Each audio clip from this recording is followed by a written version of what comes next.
you doing, everybody? And welcome to Wisconsin Sports on the Go with Trage. I'm your host, Trage. Today, joined by Austin and newcomer to the show, Rogan. Austin, starting with you, how we doing today on this Tuesday? A great Tuesday in the great state of Wisconsin. Yeah, it is a great Tuesday. Weather is a bit chilly. It's getting colder and snow. I've heard They're talking snow. They're talking Don't like snow. I don't like the snow. It's looking like it's going to be rough. And newcomer to the show, Rogan, is on with us. Rogan, tell us a little bit about you. People need to know who this new guy is that's jumping on with us. What's up, guys? My name's Rogan. I've known Trage in Austin for I don't know how long, 10 years now, probably? It's been a while. Probably longer. Yeah. I went to high school with them guys, played a lot of sports with them. So Trage talked to me this weekend about maybe joining the podcast, and I'm really excited to get this thing going. There we go. Everybody's excited to have him on here. We have a lot of input now.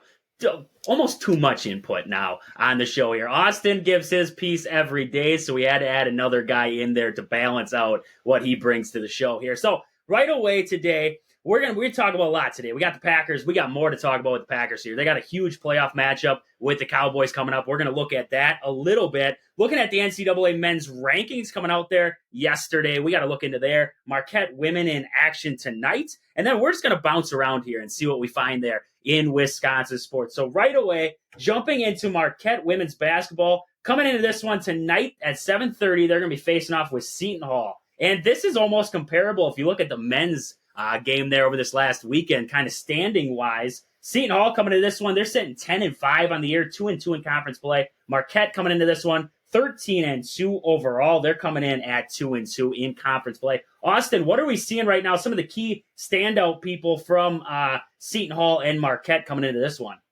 Yeah, Seton Hall, they recently just lost 2 games to Providence and Villanova, but beat Butler 64-50. Definitely a respectable team. Like you said, kind of like their men's team. They're 10-5, but probably a little bit underrated. But they're led by Azania Baines. She averages 15.7 points per game. And Aja Davis, she averages 6.5 rebounds per game and only 6 points per game. But I feel like the rebounds for her is definitely what makes her really good. Micah Gray, she averages with 14 points per game. As a team, 66.8 points per game. So not terrible. And overall, they're a pretty decent team if you look at them from top to bottom.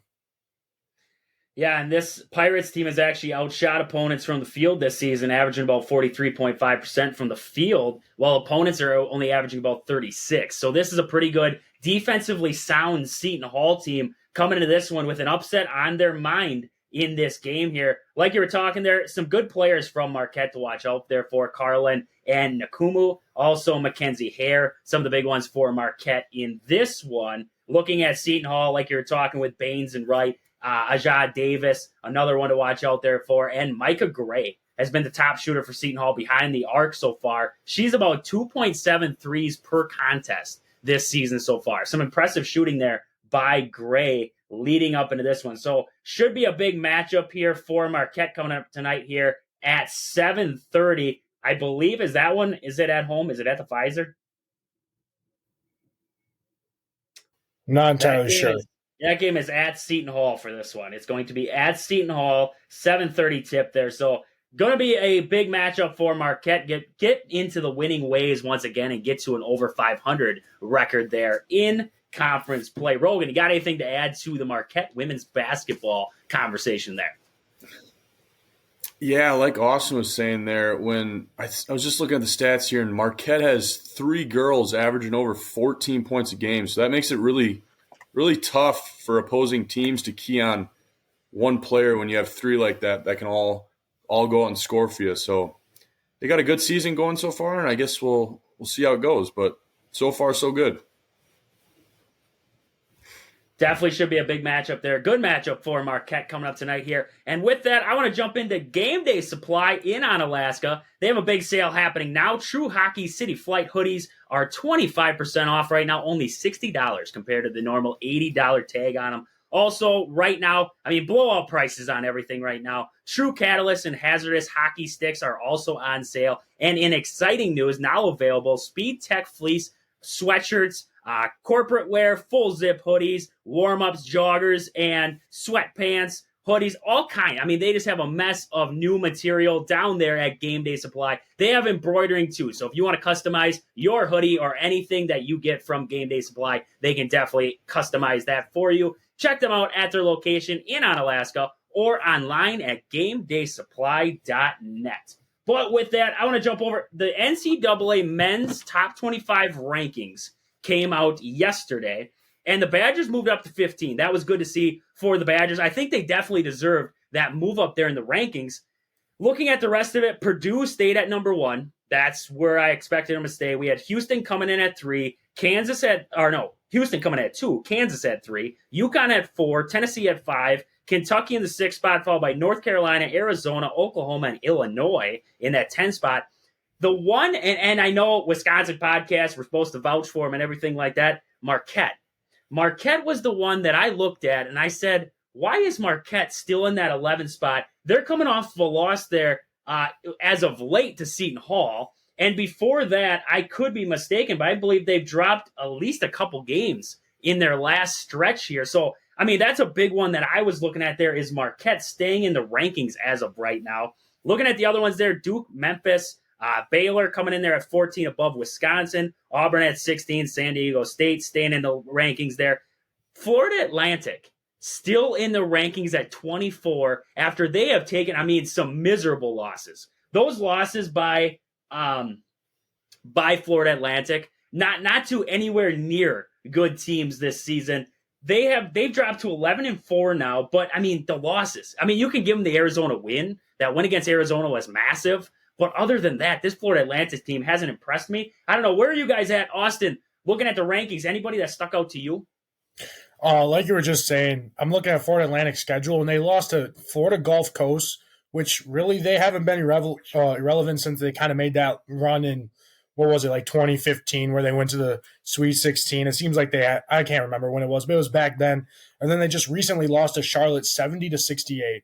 And like you said, not very impressive losses there. Like if they lost to Illinois' loss, that's pretty much that's an impressive loss. They lost 98-89 against Illinois team who was ranked 20 at the time, but now they're ranked.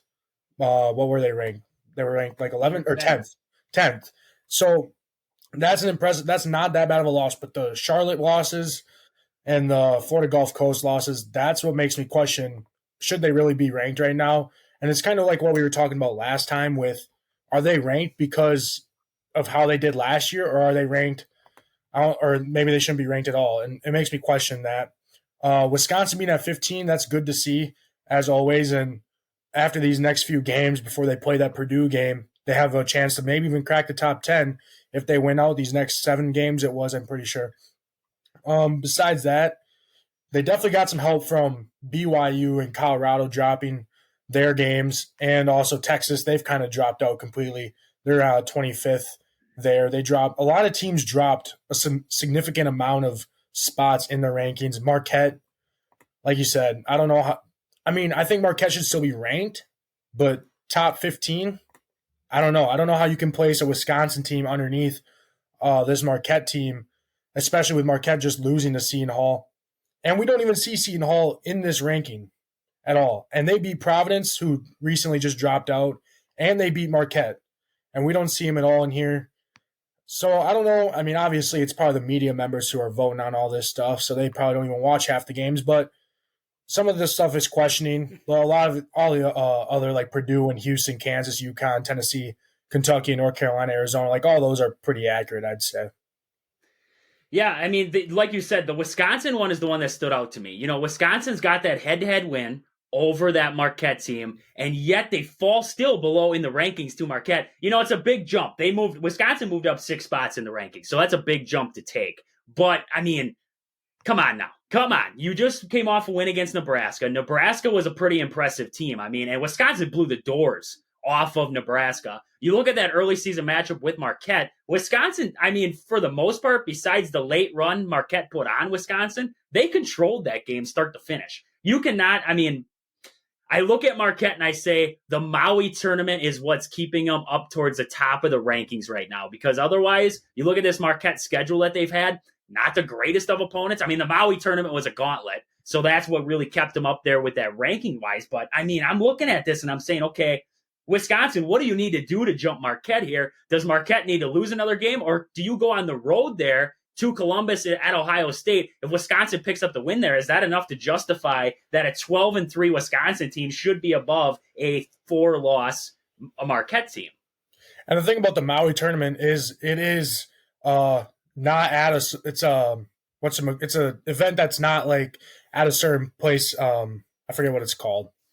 It's neutral site. Neutral site, yeah, it's a neutral site. Whereas Wisconsin, we had to go to Arizona, and granted, we got beat by 20 points, but we still had to go into that environment, play there, completely different time zone, where these teams go to Maui. And I don't want to take anything away from Marquette's win, but you look at, first off, Maui's gym that they have isn't the biggest. It's pretty small.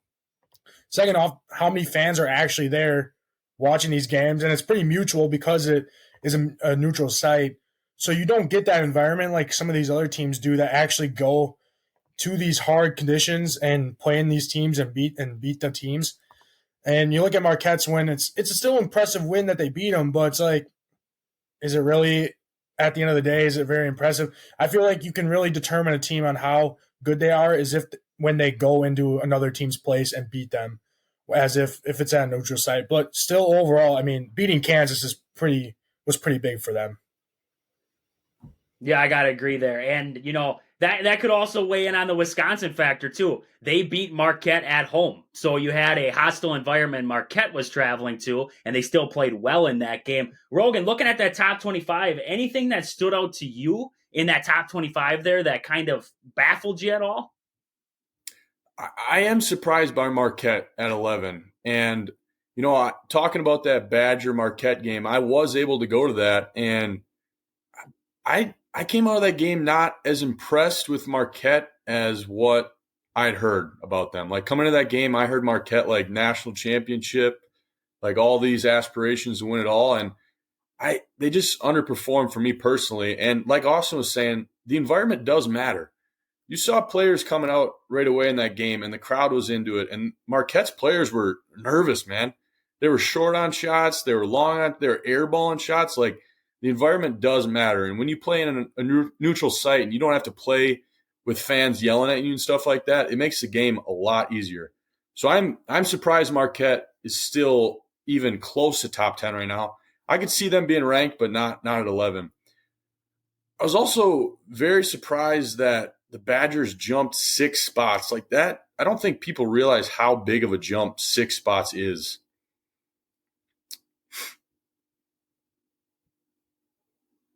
Yeah, I mean, I would agree with that too. 6 spots was a lot for Wisconsin to jump there, especially, they didn't play. If you would have went off 2 games there where you rattled off wins against 2 top 10 teams, I could see the 6 jump there. But, Nebraska wasn't ranked at the time. Nebraska's nothing to shake your head at. That's a pretty good ball club there in Nebraska coming to the Kohl Center. A lot of it, though, like we were talking there with environments, if you look at the Badgers' schedule here, a lot of games at home. If you look at their schedule, through and through, their only true big road win, if you look at it, would be that win against Michigan State at East Lansing, which, they looked at that game and they said, well, Michigan State's down. No. Tom Izzo has Michigan State. Michigan State's going to be in the Big Ten race at some point this season. The thing with it is that that's the only game Wisconsin truthfully played on the road this year. Other than that, losses at Providence. That was a big loss for Wisconsin. They got throttled at Providence. Other than that, home games across the board. They went to Arizona and got throttled. So, we're looking at this, this game against Ohio State. Ohio State's sitting there with 3 losses on the season. That's a big road game for Wisconsin. You got to prove it on the road now. That is you guys are both exactly right with saying the environment matters, and going to Ohio State for a weekday Big Ten clash with the Buckeyes, that's going to prove what Wisconsin has, truthfully, if they can travel well. And we're going to see it there. They're going to return back home. They're going to have a lot of road games coming up here in the second half of the schedule. So, this is going to be a big test for a Badger team heading down the stretch here. Anything else you guys got to add to the top 25? I was just going to note or mention that Well, the reason why the Badgers did pull up 5 spots, I mean, you look at some of the teams that dropped. Colorado State was ranked above them. BYU was ranked above them. Clemson was ranked above them. Texas was ranked above them. And James Madison was all ranked above them, and all of them dropped. And Florida Atlantic was ranked above them. And all of them dropped below the Badgers now because of losses that they had. So, I mean, that definitely played in a factor for the Badgers jumping up 6 spots, not 5.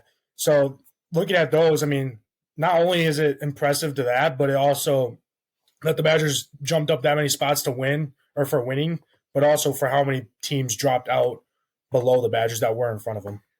I was definitely going to be interested to see like BYU and some of these other newcomers to the Big 12 when they finally got into the conference schedule. The Kansas, the Texas, the even like TCU, Kansas State teams of the world, how they faced those kind of teams. And Houston jumped into the Big 12 now, I believe, too, didn't they? Yep. Yeah, so, I mean, Houston's going to have some big clashes there, too. So we're really going to see because Houston's sitting in the 2 spot for me.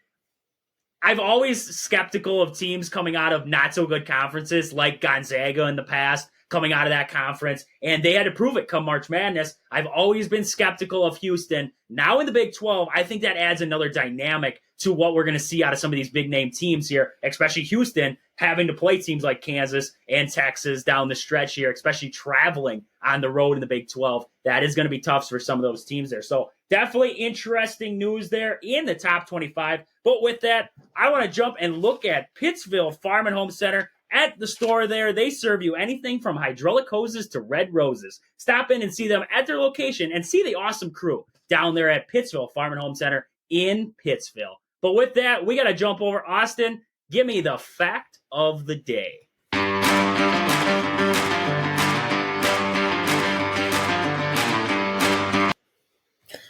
On this day in 1962, kind of a small one, but the NFL prohibits grabbing of face masks, which is actually kind of interesting, and it makes me wonder what kind of tackling was going on before 1962, because some of them had to have been insane. And now you look at the penalties that they have these days, and defensive guys are barely touching quarterbacks, and they're getting flagged and fined millions of dollars for barely touching a quarterback. So I just thought that fact of the day was relevant and kind of fun.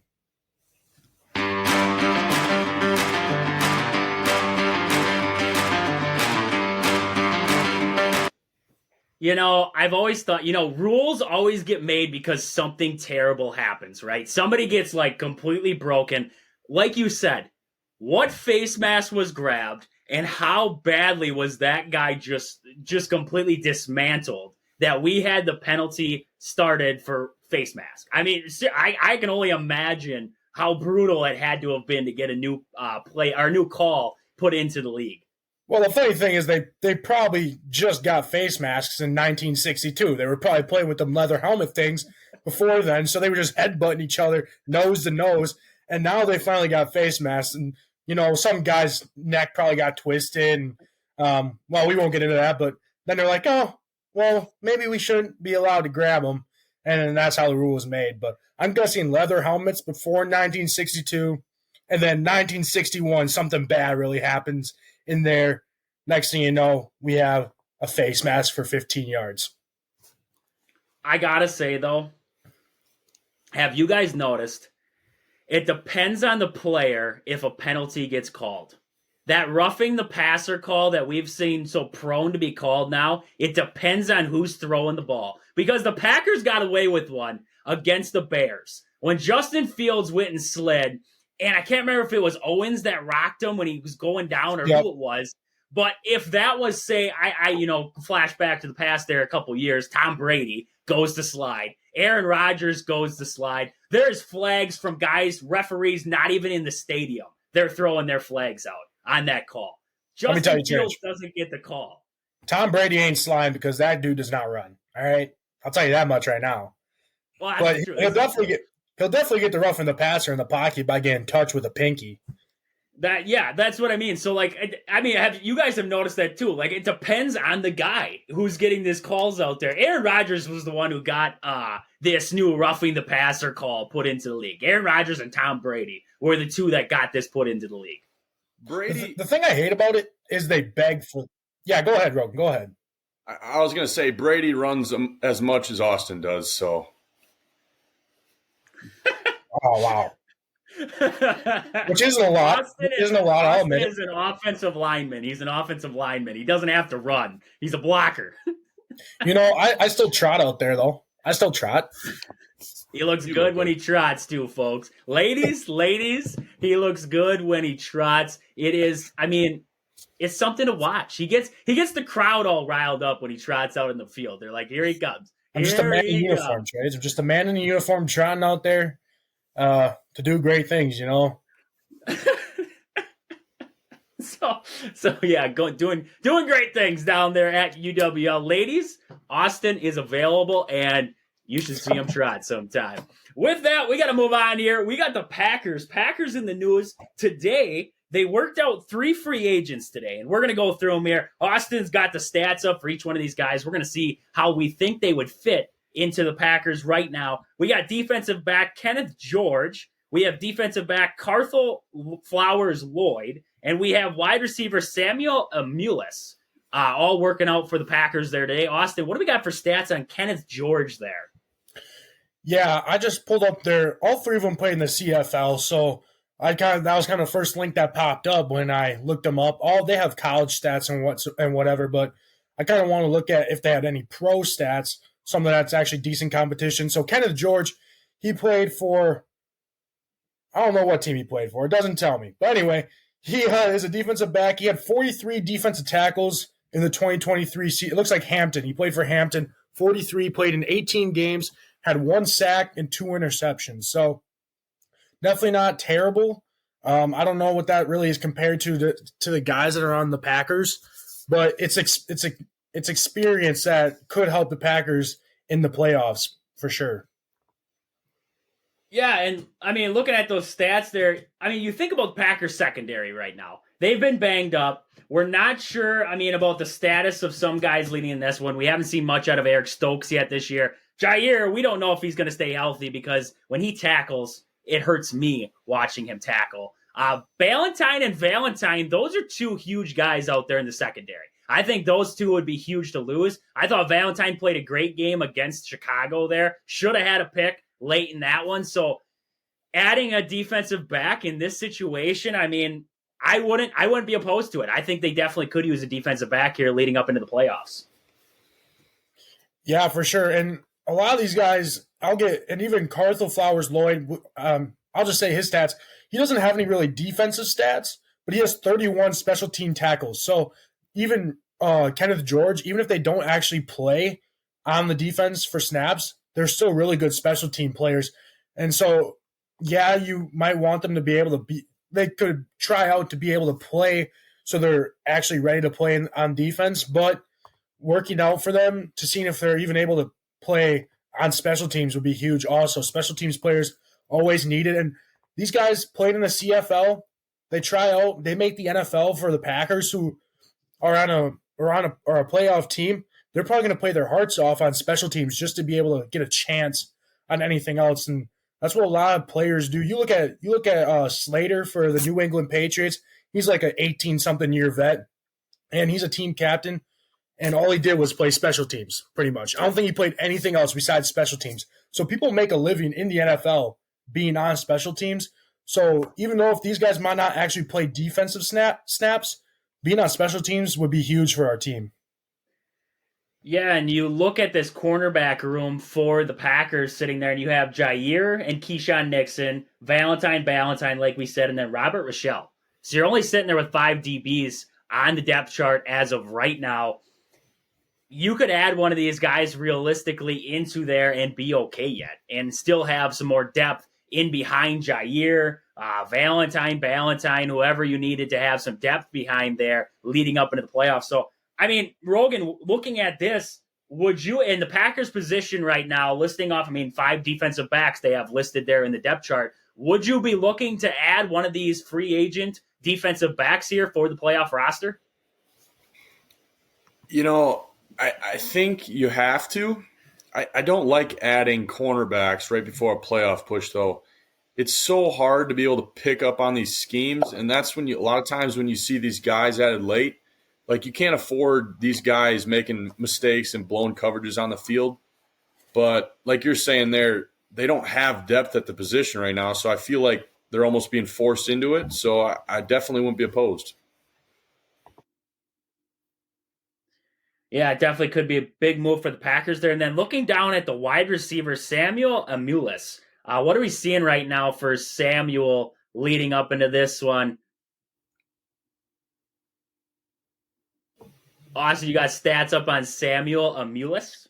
Yeah, my bad. Samuel Amulis, he's been pretty impressive. He's played 2 years for Saskatchewan, played in 15 games in 2022, 18 games in 2023. This most recent year, 2023 for Saskatchewan, he had 70 receptions, over 1,000 yards. He had 1,097 yards and 6 touchdowns, averaged 15.7 yards per reception, and his longest went for a 54-yard touchdown. So pretty impressive there out of Samuel Amulis. And this is definitely a guy that could possibly fit into our team.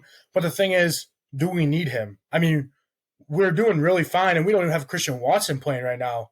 And Samuel Amulis, yeah, I mean, there's a chance that he might get in there, but I doubt it. I mean, you look at, we got Jaden Reed, we got Wicks, Melton's coming up from the depths of the depth chart, and also Malik Heath too is making plays. And so we got so many guys, and even though he is a 1,000-yard receiver, I don't think we really need him. And Christian Watson, he's probably going to be coming off the not the bench, but coming off of injury soon now, I'd hope. I'm pretty sure he's practicing a little bit more now. I'm pretty sure he was practicing a lot more last week, and they probably decided to just sit him this week because they realize how many playmakers we have. Now I'm pretty sure he's probably going to be playing again, hopefully against the Dallas Cowboys. So even though Samuel Amulis, he's a really good ball player out of Louisiana Tech there, 26 years old, 6'1", 200 pounds. But the question is, do we really even need him? I would think if you sign him, he's a practice squad guy. I don't think, like you said, I just don't see a spot for him if you look in that wide receiver room for Green Bay right now. And like going off Rogan's point before with the cornerbacks, adding a wide receiver now, that could spell trouble for Green Bay. You know, it took this offense a while for Jordan Love to finally get on the same page with receivers and for these receivers to get on the same page with Jordan Love. Now you go into a playoff situation, you add a new guy in there, say one of these other guys goes down, we got to throw him in there. Are we sure that they're going to be on the same page? Because we saw how long it took to get these guys going the first time. Adding another wide receiver, is that going to be key for him? I'm not sure on that one. Rogan, what would you do in this situation? I could see him going to the practice squad. I couldn't see him getting into the starting rotation there for Green Bay. Yeah, it would have to be practice squad. The wide receiver group we got right now is really deep, and it's surprised a lot of people. And to be honest, I don't want snaps being taken away from the guys we have now. Like, I want these guys getting as many snaps as they can get. They've all proven that they've got a lot of potential. And like you're saying, you don't want this guy coming in a playoff game and him and Love aren't on the same page and there's a pick or a failed fourth down or something like that. Like, you just can't have that this late in the season. So active roster, no. Practice squad, maybe. I got to agree with you there. Austin, you got something on the flip side. You also look at what happened when we brought in Tavon Austin. When we went on that little bit of a run there, we brought him in and we were like, this is the first time Aaron Rodgers been with a first-round pick wide receiver here. And we realized, nope, still the same old Tavon Austin that kind of hasn't really been able to do anything. And he didn't really do anything for the Packers either. So, I mean, you bring in this guy, yeah, he's good, but definitely probably just a practice squad player. And he's probably replacing Melton that we had on the practice squad, honestly, because we activated Melton to the roster. And so now Samuel Amulis, he might have to replace his duties on the practice squad, which isn't a bad thing. I mean, you're definitely getting still your shot at the NFL. You make some plays, someone gets hurt, you could be possibly the next guy up. So definitely not bad. But yeah, I definitely practice squad player for Sam if he decides to do that, which I think would be a good decision for him. Yeah, honestly, looking at this list of three, I can see the Packers signing a bunch of these to the practice squad. If these DBs get signed, if this Samuel Mullis gets signed, practice squad. I feel like that would be a good spot. And then adding more depth heading into the playoffs. There are more options for this Green Bay team. And looking at the wide receiver room, like you were talking there, Bo Melton's earned his spot. You cannot take Bo Melton out of there right now after these big games he's been putting up. Malik Heath, I think he's been underrated. I think Malik Heath, he's deserving of time out there on the field. And, I mean, you're looking at a guy like Samori Toure. We even forgot about him. He's on the IR right now, but there's still some potential Samori Toure could come back here for Green Bay in this playoff stretch here. So Packers, I feel like definitely good there. So that was some of the interesting news there in free agent news. The next thing I want to talk about, and I was hearing a lot of people talking about it, and that is, would you compare this? How would you compare this Packer team to teams of the past that have put on playoff runs? And when I look realistically back at, teams that they would compare to, so jumping into a wild card spot, back when the Packers, I believe when they faced the Bears in the first round or in the NFC Championship, didn't they go into that season as a wild card there? They were the sixth seed that year. They were the last seed to get in. I don't see them. I don't see them as even comparable to that team. You look at that team, you had the defensive player of the year in Charles Woodson. You had Clay Matthews. You had Aaron Rodgers. You had Randall Cobb balling out. You had Jordy Nelson still on that team. I mean, I don't know. I mean, do you guys, looking back at some of these past Packer teams, Rogan, do you see any of the same similarities? Right now, to me, the defense just isn't there, and the offense is hit or miss. I mean, right now they're playing well, but they've just been inconsistent for me throughout the season. I'm thinking back to that. Was it that 2017 team that was 4-8 and they won their last 4 games to get in? They had to play the Eagles last week to get in. Was that 2017? Ran the table. Yep. I could see something like that. I think so. That team going into the playoffs, I don't think anyone thought they're going to win the Super Bowl, but you could see that team winning a game, maybe 2. And I think the same thing with the Packers. They have to play good, but if they could put together a game like they did against the Lions on Thanksgiving, I could see them beating the Cowboys, because Packers are going to go into there and they're going to have absolutely no pressure, and all the pressure in the world is going to be on the Cowboys. All the rhetoric that the Cowboys always lose, that's a lot of pressure, and I think the Packers could use that to their advantage and see what happens. But I think that's the closest team to compare to.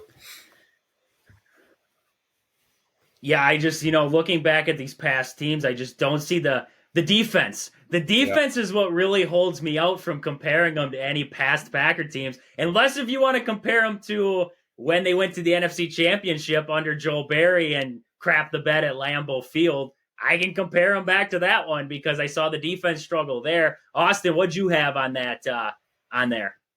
I was just thinking I was going to go back and look at the 2010 Packers and try and compare them a little bit.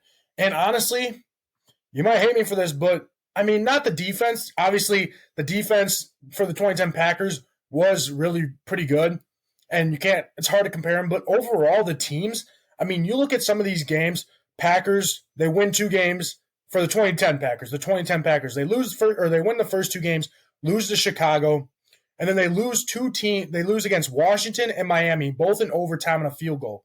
Very close games. We've seen that kind of relative to this year's Packers, where, I mean, they lost to 2 teams very close, or they lost to a few teams very close that aren't very good. Then they go on a little bit of a win streak. This year's Packers went on a little bit of a win streak, lose Atlanta, beat San Fran. They lose to Detroit and New England back to back. You see that this year where we lost to the Giants, Buccaneers, and then they win their last 2 games. They beat New York and Chicago, the 2010 team, to make the playoffs.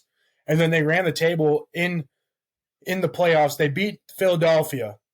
That's the NFC East champ. That's who we're playing.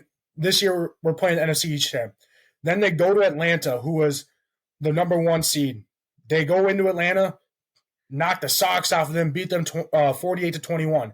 And then in 2010 we go into Chicago and beat them 21-14. If all goes right, if we beat Dallas, we would play 49ers, number 1 ranked team. We'd beat them, and then we would play guess what? The Detroit Lions, if they win out, and that'd be the NFC North champ there, it's like almost exactly like how that 2010 season went. And then they played Pittsburgh, who probably, I mean, no one thought Green Bay was probably going to win a lot of these games just because, I mean, Green Bay, they were 10-6 that year. Obviously, this year they're 9-8, so they were a little bit better back then. But I mean, you also add another game this year too. So if you want to look at it, you could be 9-7, or you could also be, I don't even know what it would be. I don't even know. It's math. Not very good at math. But overall, I think the season-wise, how their seasons went, are pretty comparable to 2010 to this year. I just got to say, in 2010, the defense was very good. And looking at the losses, I mean, they lost to Detroit. This is when Rodgers got hurt, was the 2-game lose streak. And they had Matt Flynn starting at quarterback. And they lost 7-3 to the Detroit Lions. And they lost to Tom Brady and the Patriots 31-27 under Matt Flynn. So I see your comparison that you're making, but I'm not talking players, Trage. I'm just talking how the season went. Okay. I can let you. I can let you have that one. Rogan, what do you got? What do you got on that? If it's on Austin's topic or if it's something completely different. No, I'm not going to let Austin have that one. Those two teams are nowhere near the same. You look at that defense in the 2010 team. They had 4 Pro Bowlers, and they gave up the second least amount Charles of points Woodson. in the entire league. No, we got Jair, baby. We got Jair. They had Charles. We got Jair. No. They had Clay Matthews. They had Hawk. They had. We got Preston. We got Rashawn Gary and Quay Walker. That's disrespectful. No. You're talking about borderline. If Clay Matthews had a decent career after Green Bay, borderline Hall of Famers across the board there. I'm just trying to give me a chance to realize that we might have a chance to win the Super Bowl, and you guys are just shooting it down. Well, you both are just shooting it down. The Bears had a chance when the season started. Everybody started 0-0. It's the way that it plays out. The defense for Green Bay is playing well, but bad leadership is going to put them in a hole. And right now they're in a hole because of if you put Joe Barry on that defense, he would have found a way to make them look bad with Charles Woodson. I mean, they had Sam Shields out there at safety. That team was loaded top to bottom on the defensive side of the football. Yeah, Joe, I give it to you. Okay, Joe Barry makes me think of bad things sometimes. So I'll admit Joe Barry is bad. Dom Capers back in the day, he could probably be one of the most legendary Packer defensive coordinators ever, probably. So Dom Capers was really good. Hey, that's when we had Mike McCarthy too.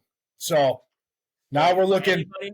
Anybody who wants to say Mike McCarthy can't win a big game, 2010 Green Bay Packers. He won the Super Bowl. So I mean, everybody wants to shoot on Mike McCarthy. It's like, guys, he won a Super Bowl. He did win one. You also look at the 2015 Green Bay Packers lose to Seattle. But we all blame Brandon Bostic for that because if you can't catch an onside kick, you shouldn't even be in the NFL. This is true. But if you look at the 2010 Green Bay Packers, after that season, the defense everybody left. Everybody went away. And that was a big loss there for the Packers after that year. And I don't think the defense has ever truly came back to form to what that defense actually looked like in 2010 there. So with that, we're going to move on here. We got to talk about home team Century 21 Gold Key Realty. Call Peggy Sue or Anna to find your dream home, or if you're looking to sell, stop in and see them at their location in Marshfield, or check them out on Facebook at Home Team Century 21 Gold Key Realty. But with that, I want to move in and talk a little bit about Joe Barry. We got into it a little bit there talking about him. Does Joe Barry save his job in Green Bay if the Packers go on a playoff run? That was a big topic of people are talking about. I don't think there's a way. I really don't. What we've seen on Joe Barry, the outcry from the fans saying that we don't want this guy anymore, if Matt LaFleur cannot take the hint and get rid of his buddy at the end of the year, I hope Bill Belichick takes Matt LaFleur's job in Green Bay. I'm honest saying that. Because I'm not taking anything against Matt LaFleur, but it's a business. And if you can't fire your buddy after what we've seen out of Green Bay, I mean, we looked at this last game against the Bears, and we talked about it yesterday. Justin Fields' completions were against zone defense. Every time they ran a man-to-man defense, the Packers locked it down like it was nothing. And Joe Barry has proven throughout this year and years past, he cannot be a defensive coordinator anywhere in the NFL.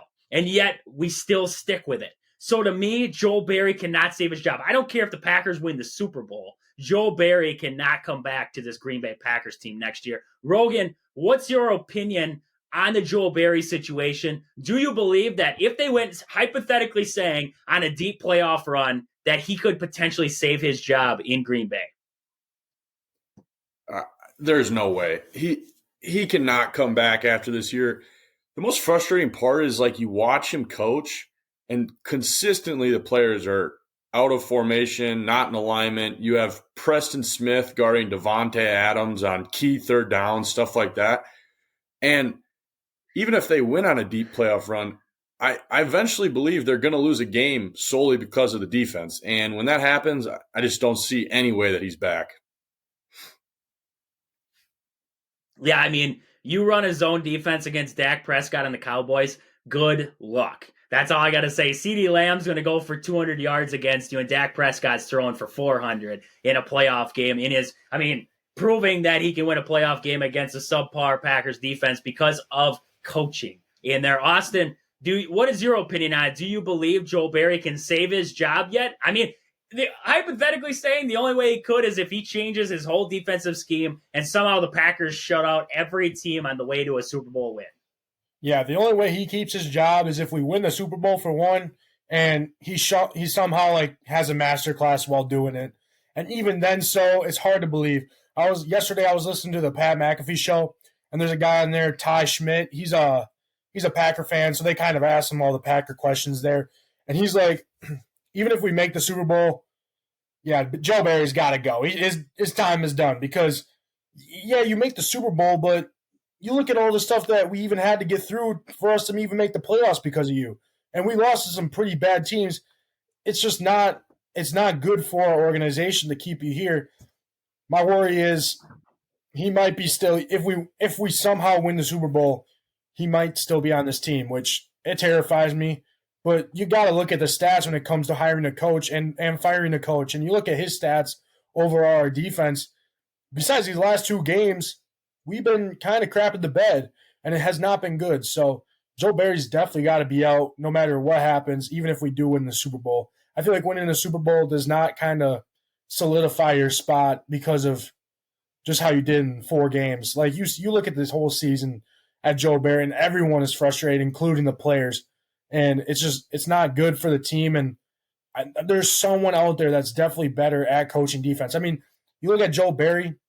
Before this, he was a coordinator at other places, but I'm pretty sure I don't know what he was on the Rams, but I'm pretty sure he was just like an assistant coach. I don't even think he was coaching the defensive coordinators, or he was a defensive coordinator. And then we kind of just pick him off the streets, and now he's the Packers defense. What was he, Rogan? Linebackers coach. Yeah, he was a linebackers coach. So I'm like, how do we pick this guy up being a linebackers coach? And then we talked about his track record before, Trajan, on a different podcast, hasn't been good. And you look at the track record of the Packers defensive coordinators. They haven't been overly impressive. So this is just another thing that even if we make the Super Bowl, I just don't think that he can be here. No, it's definitely one of those things that no matter what happens, we have to see. I mean, the greatest thing that could happen for the Packers is we see the Packers win a Super Bowl and Joe Barry get fired on the same exact day. That would be the greatest thing that could ever happen. That would make my day times 1,000. Just seeing Joe Barry get fired would make my day. After the Dallas Cowboys game, if they lose, I'd be happy if Joe Barry got fired that same day. I'd be okay. If they made him fly home on a separate flight, that would make my day even better. Even better. But with that, I want to move on here. The Packers announced their 2024 opponents. The schedule came out here. I'll read them off, and then we'll kind of dive in, see which ones we're interested in. So Packers home opponents for next season. They got the Bears, the Lions, and the Vikings, Cardinals, Texans, Colts, Dolphins, Saints, and 49ers. Looking at some of the road games there, they have the Bears, Vikings, and Lions, and then the Jaguars, the Rams, the Eagles, the Seahawks, and the Titans. So they're dealing with the AFC South there. The whole fledgling AFC South there, and then some random opponents scattered in there. Some of the big games for the Packers, you want to prove yourself, you're going to have the Eagles in there. You're going to have a home game against the 49ers. And, the Texans are on the rise right now, so C.J. Stroud coming up against Jordan Love there at Lambeau. That should be a pretty big matchup there. And then, we're looking at the Lions right now, seeing what they're doing. So that home and road game there for the Lions, definitely going to be big ones. Which one, Austin, right away, which ones are you looking at as some big opponents for the Packers that are coming up in 2024? Yeah, just looking at some of the teams, Houston Texans are hot right now. Good thing they're coming to Green Bay next year, but you look at how C.J. Stroud's been playing and overall as a team, and they're probably going to pick some really good draft pick considering they picked up Will Anderson and C.J. Stroud in the first round last year, so they're really good at drafting players. I won't be surprised. They're going to be a tough team coming into Lambeau next year. Also, just looking at some of the road games, Los Angeles, those guys are always really good. And Jacksonville Jaguars, even though they struggled sometimes, Jacksonville started the year off hot also, so definitely not just a throwaway game or not an easy game that some of Jacksonville kind of has been for some teams the past few years. Jacksonville's definitely growing as a team, and Trevor Lawrence is always going to get good. Seattle, you look at them, Seattle's just always been a tough team, but Philadelphia road team, that's going to be probably one of the hardest ones for the road game besides maybe Detroit and Minnesota Vikings. Home games, Arizona Cardinals, that should be a win, but they're definitely playing a lot better with Kyler Murray. So Kyler Murray is able to stay healthy. Arizona should be a pretty good team. But then you look at San Francisco. That's going to be probably one of the toughest home games that we have for sure. San Fran's always a really good team. And depending on when they play them, if we play them earlier in the year when it's warm, it could be tougher than if we play them later in the year when it's a little bit colder and they have to come to Lambeau in cold temperatures, the frozen tundra there. So just depending on when the schedule happens and all the teams, or when all the TV stuff comes out and when they play, that'll be interesting to see also, and that could also determine how these games might go. Rogan, looking at the 2024 opponents there, what are you seeing? What's your enticing matchups for the Packers coming up this next season? It's that first game that popped out to me was that 49ers game. It always feels like we play the 49ers on the road.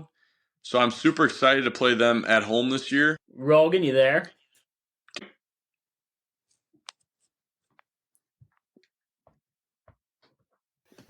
We might have just internet connections have been an issue. So we'll get back to Rogan. But talking about the NFL and talking about the playoff picture coming up here, some of the big matchups, wild card weekend coming up there. Packers, Dallas, like we were talking, we're going to get into that later this week. The Rams squaring off with the Lions. We have the Eagles and the Buccaneers, Browns and Texans, Miami Dolphins and the Kansas City Chiefs, and the Steelers and the Bills. Some big matchups there around the NFL.